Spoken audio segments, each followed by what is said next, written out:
Hello, welcome back to Fires Gaming. My name is Ben, and today we're going to continue on with Suzerain. So, last time out, we managed to broker some trade deals with Valen and Agnolia, as well as address the Assembly about our reform package. So, let's see here. We've got one report there, a couple of newspapers. Looks like it's about it at the moment. So yeah, let's start with the newspapers here. Alright, from Lockhaven Times, health requires more resources.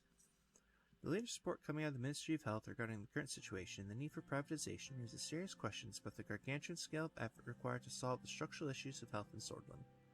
One part of the report about the threat of a potential epidemic being real stands out as it highlights the problem of the current voluntary vaccination policy. Minister Bennywool has increased his calls for more financial resources to be able to make more changes to... Cool, awesome typo. To welfare within one term to cover existential issues like epidemic prevention. The report on the potential effects of privatization also included the downsides of what damage private interests could do inside the system of healthcare.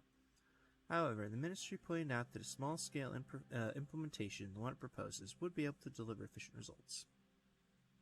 Interesting. I don't think we want to privatize healthcare, though. Alright, and from the Radical, the hidden power of men in uniform. No political leader in Sordland can survive in office without some support from the general staff.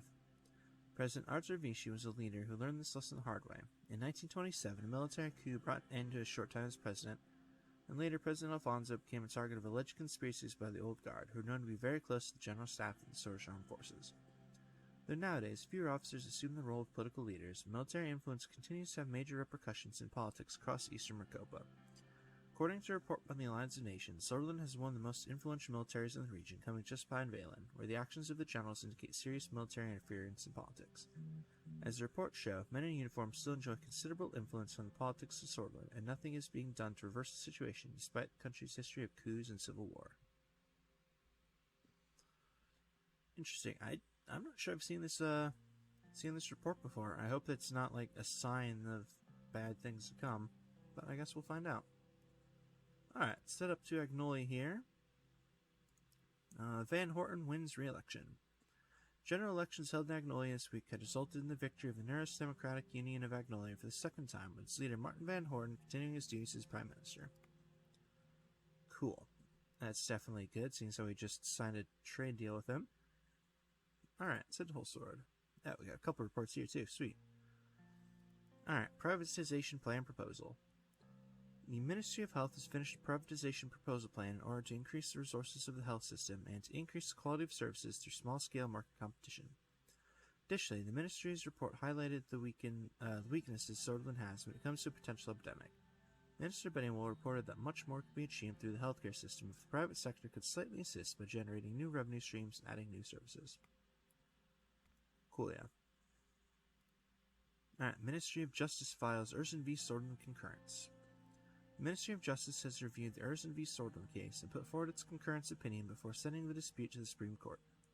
The Vice Minister of Justice came forward agreeing with the case of Ishval Urson and pointed out that a majority court dissent would do disservice to the legal precedent of future constitutional rights cases. The case is now in the hands of the Supreme Court. And General Staff gathers. The General Staff has convened at the Ministry of Defense today to assess the security conditions of Sordland.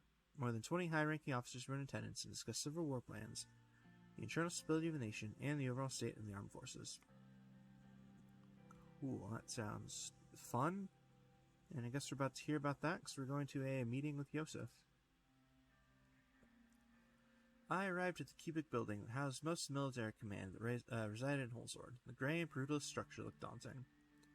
I never liked this building. It always made me feel like I was standing under the concrete foot of a giant getting ready to crush me. It made me feel small and never quite got used to the feeling, even after this many years.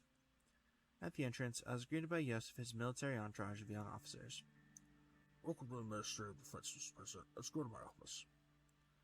We walked from corridor to corridor to reach the office. On the way, we were met with high-ranking officers as well as privates. Every time one of these soldiers saw me, they stopped and saluted me. When we finally arrived at Iosef's office, his entourage saluted us and left. He closed the door and took a seat. Where's Vulcan? He usually predicts in all military meetings. Vulcan's busy at the moment, overseeing the defense strategies against Rumberg. He leaned back and locked his hands. The situation with Romark is getting worse, and our lack of funding in the military means we would fight for survival in a war scenario. Yeah, I'll make sure it won't come to that. Not everything might be up to us, sir. As a result of the recent deal with Vela, we've started reinforcing the border. Forward scouts have been deployed and we've started moving our divisions. Rest assured, we're ready for anything that will come from the other side of the border. We will be providing our reports to you.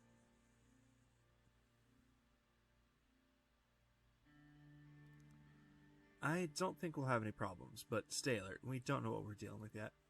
We're always ready for any situation, Mr. President. Iosef cleared his throat. Now let's move on to our main topic. Mandatory conscription laws become a matter of discussion, and we need to strike a decision whether to keep it or remove it. Facts are that conscription gives us a larger reservist pool that can cover a larger front line, where these troops lack the morale and quality to be offensive elements. My argument would be to remove conscription if our military can stand on its own 2 feet without them. If we're going to have strong allies, why do we need conscripts? A strong knock on the door was heard, and the chief of the armed forces, Vulcan Kruger, walked in quickly with a frown.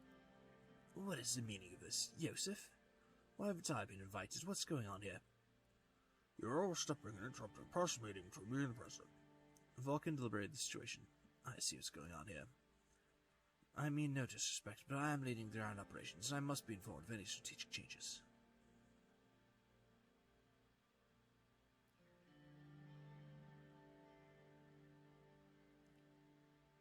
Let's go with that. Well, now that you're here, what's your opinion on conscription? The matter is rather simple from my point of view. We kept to our traditional army doctrine. It is not devoid of disadvantages. However, at the end of the day, Romberg has a large army, air force, and navy. Our conscripts will fill the much needed weaknesses we have.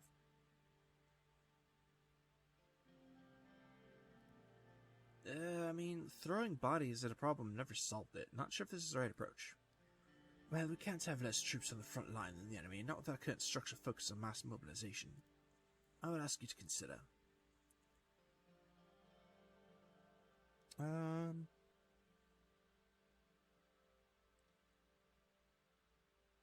Let's see. I think we're gonna just get rid of mandatory conscription, because that makes sense, I guess? Since we're trying to go with a slightly more, like, pragmatic type of run here, as opposed to more, like, dictatorial thing. So we're gonna go with that. Remove mandatory conscription. It's time to have a professional force of willingly enlisted soldiers. Alright, then we can move on. Let me look over my documents to see if there's anything else of concern. Iosef checked his folder before looking at me. Yeah, that's about it. I won't take any more of your time, sir. Thank you for your time. I left the Ministry of Defense to return to the Maroon Palace. Oh, wow. Bunch of stuff just popped there. Alright. Well, let's start with our country overview, I guess. Let's see. Military. Lack of reservists is a red situation, which, I mean, I guess I get, but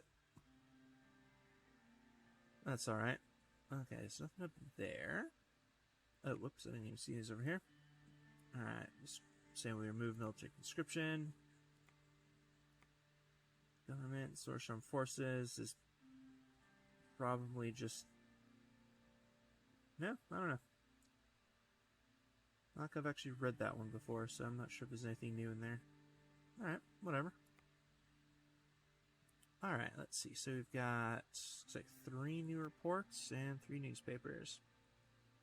Let's see the newspapers in case there's some more reports in the Whole Sword again. Alright, from the Whole Sword Post. Boys to men, not without conscription.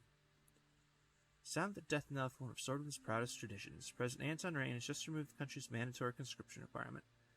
We can therefore prepare not only for a smaller army and decreased defense capabilities, but also for future generations of young men who have no idea how to hold a gun or follow marching orders. This newspaper's male staffers remember their time in the army as one of their most cherished formative experiences. It remains to be seen how Swedish boys have developed a sense of national identity and self-determination without it. Don't really care. Alright, we got 2 of them here from the Radical. So, freedom. Swedish boys no longer forced to fight.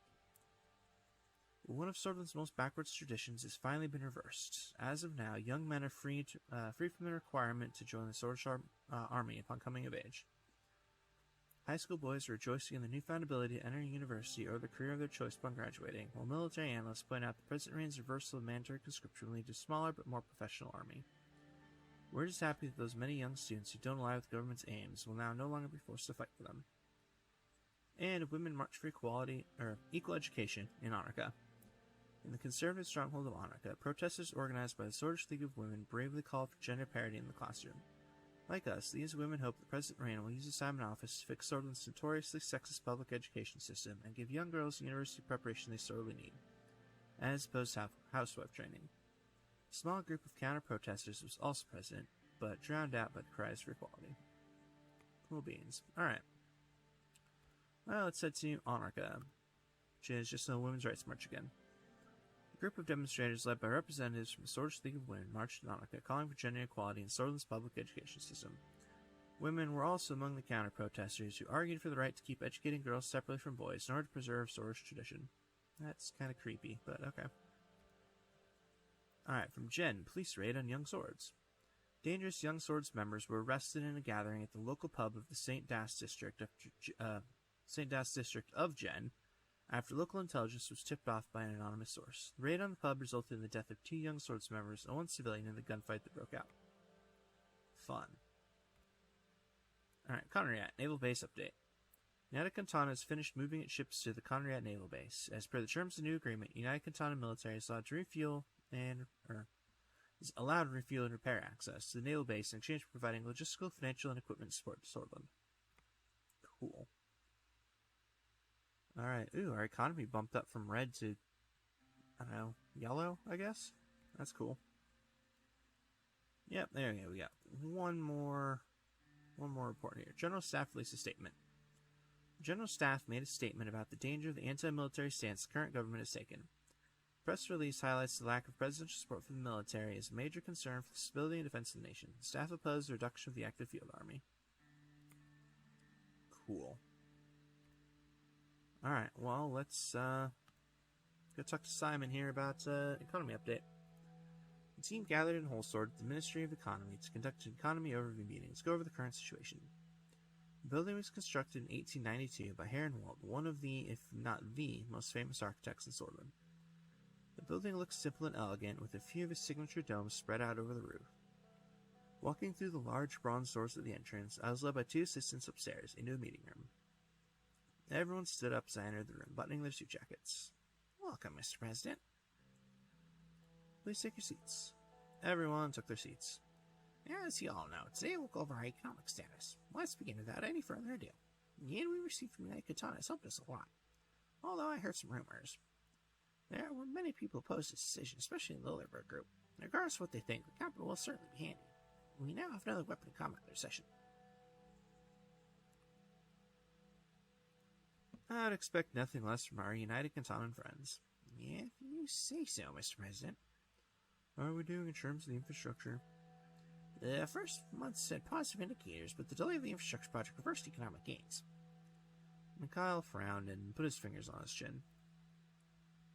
Why couldn't we solve each of the highway construction issues? The National Business Council isn't happy with the lack of tangible economic improvements at all. Let's see.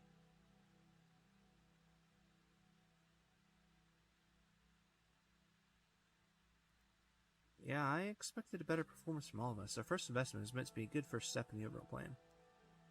Surely there's still a way to finish what we've begun. From my perspective, we need more cash injection to the economy. David, do you have any stats on Deal with Magnolia? Our trade deal with Magnolia has increased their imports and exports by 25% in 1 month, with much more expected to be in the future. But higher price of Magnolia steel didn't result in a trade surplus. We should look for more trade partners. We can make much more and increase our presence in the region. I agree. Not just the region. We should target for more deals internationally. We should see our improved relations with Magnolia as a stepping stone to expand positive influence. I suppose I fought initiatives with partners as democratic as Magnolia.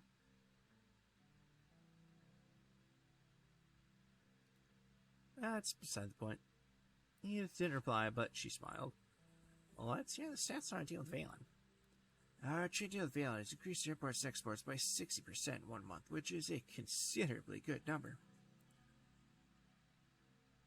This was a dangerous gamble, but I'm glad it started paying off.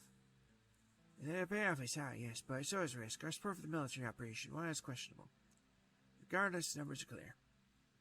I must say, I still can't get behind a trade deal with Valen, especially when it involved military cooperation. I feel like we made a contract with the devil. We're reaping the benefits. We'll come out on top here. Yeah, what I'm worried about is not only Valen, it's the other countries too. Increased trade has improved our economy. I see this as a reason for celebration. On a side note, consumer spending has increased due to the optimistic mood caused by the successes in our economic gains. Excellent news, which we will hopefully have more of. We need to keep working hard. I'm confident we can do much more than what we have accomplished thus far. We're getting close to the high economic growth rates, so we should be willing to cooperate on new projects. Simon checked his large dossier. Sadly, our budget reserves don't look good. We will need to look into whatever we can to increase the budget we have. Alright, well, what can we do about it? I will formulate a plan and present you the next steps. As per the latest data, unfortunately the recession seems to be lingering. No matter the cost, we will have to increase our economic development rates, otherwise I'm sad to say we'll be doomed. We need to use the opportunities we're shown. Trade deals, infrastructure improvements always help. Mr. President, I'll be very clear. Simon took off his glasses, put them on the table. He looked at me straight in the eye. You already know this, and I don't want to frighten you, but if we're unable to stop this recession, we're heading towards an economic catastrophe that's never before been seen in Zorland. No, in all of Eastern Mycopa. I can't even begin to imagine how we can survive that. None of us wants to see Solar's people starve while the state isn't able to provide for its citizens. Well, then we need to get to work. Exactly. He put on his glasses. Now, there are a few methods to tackle the recession. The good news is the government has a perfectly balanced budget. We have the potential to take additional debt to flatten the downward trend of the economy. The important factor is that we don't take excessive debt going into the future. I've prepared a few project proposals, whatever. There are two main distinctions in between these projects. It's either about continuing our infrastructure improvements or investing in increasing production.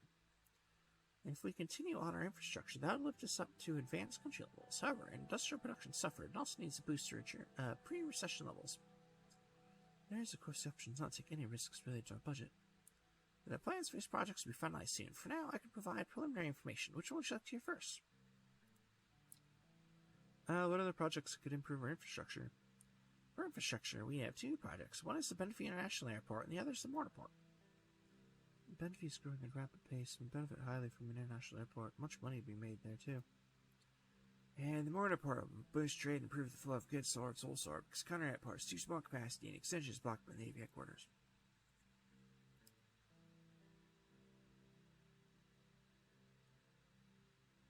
I don't know. I mean, economic growth in Benfey could be propelled. It still has yet to reach its full potential.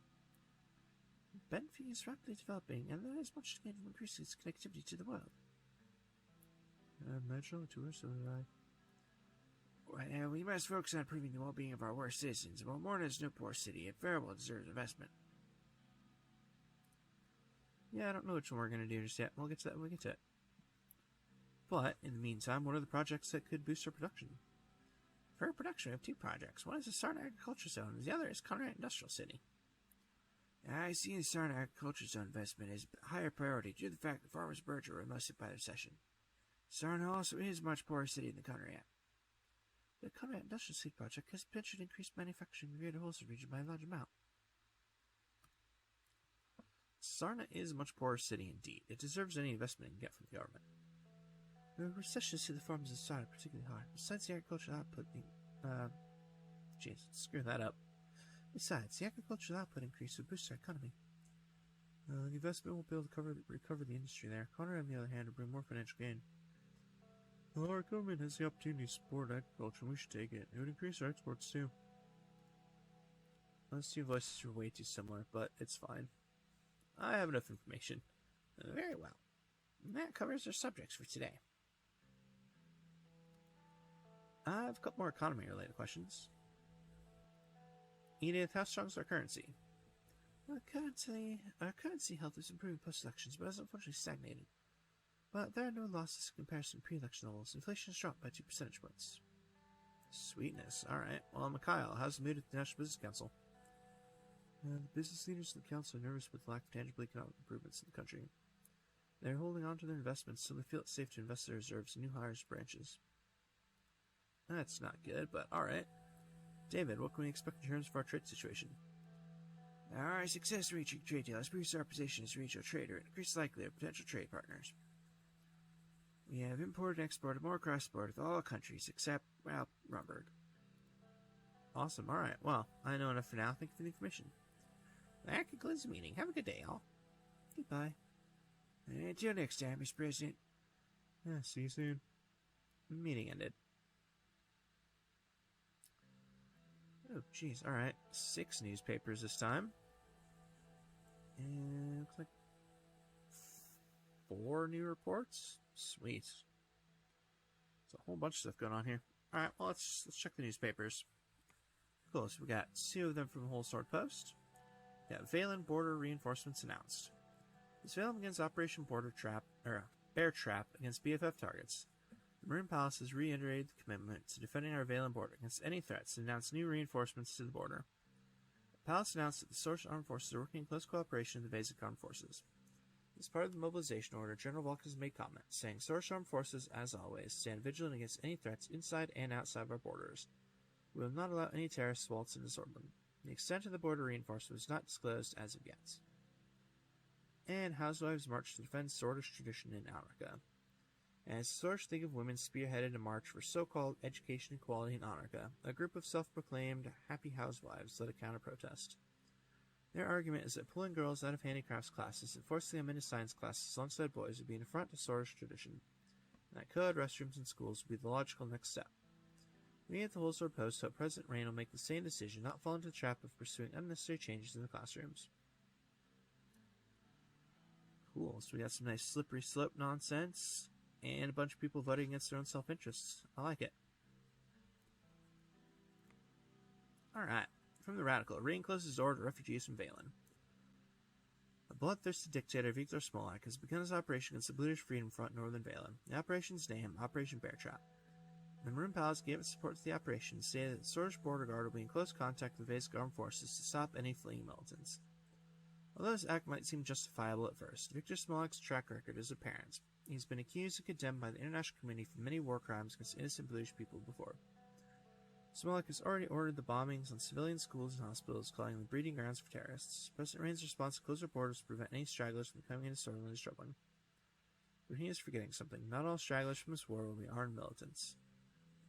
I don't think I forgot that at all, but I didn't have a choice. Alright, from The Economists. Swordist State Corporation delays highway construction. As expected, Swordist State Corporation failed to meet their deadlines and announced a delay to the much-expected H3 highway project. We are unsure why the President decided to pick a company other than Underhaul Construction for a task of this scale. There's now a lot of uncertainty around the finished date of the project and whether it will be completed during the first term of President Rain. However, at least one thing is certain. Picking Swordist State Corporation as the main contractor was a recipe for disaster. Nah, not really. Alright, and from Geopolitico, Operation Bear Trap begins. President Smolak has declared the start of Operation Bear Trap against the separatist militant group that plagues northern Valen, the Brutish Freedom Front. Rumberg, Agnolia, and Lesbiev condemned the mobilization order, citing the war crimes committed during the previous assault against the British people. Sortland has not made any comments in the matter. Watchdog of Human Rights said they will be following the developments closely for any infractions and human rights violations.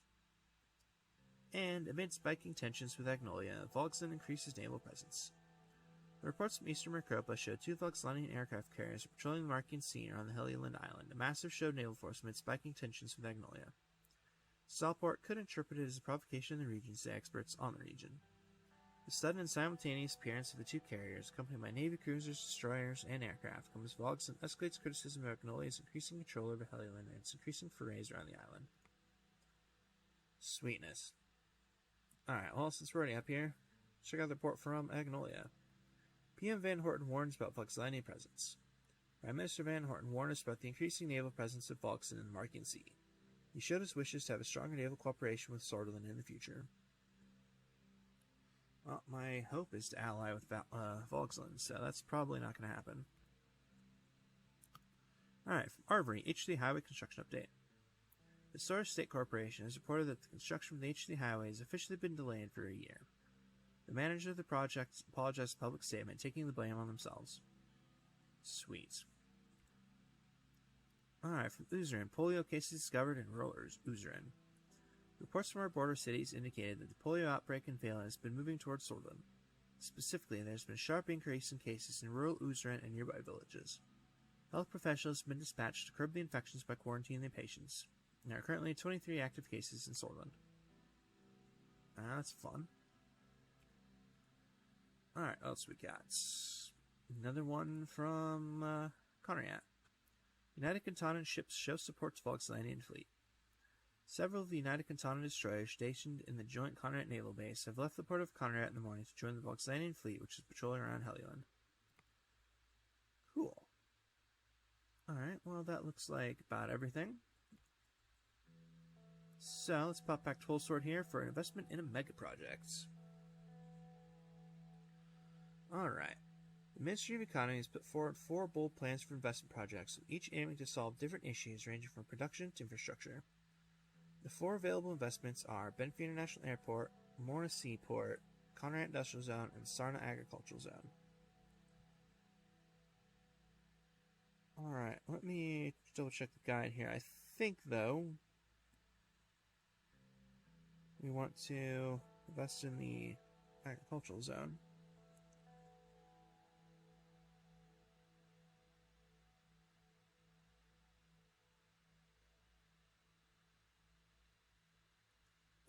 Actually, it looks like I've got 2 options. So let's actually invest in the Morna Port this time. Looks like that makes more sense with our alliance with the CSP. So let's do that.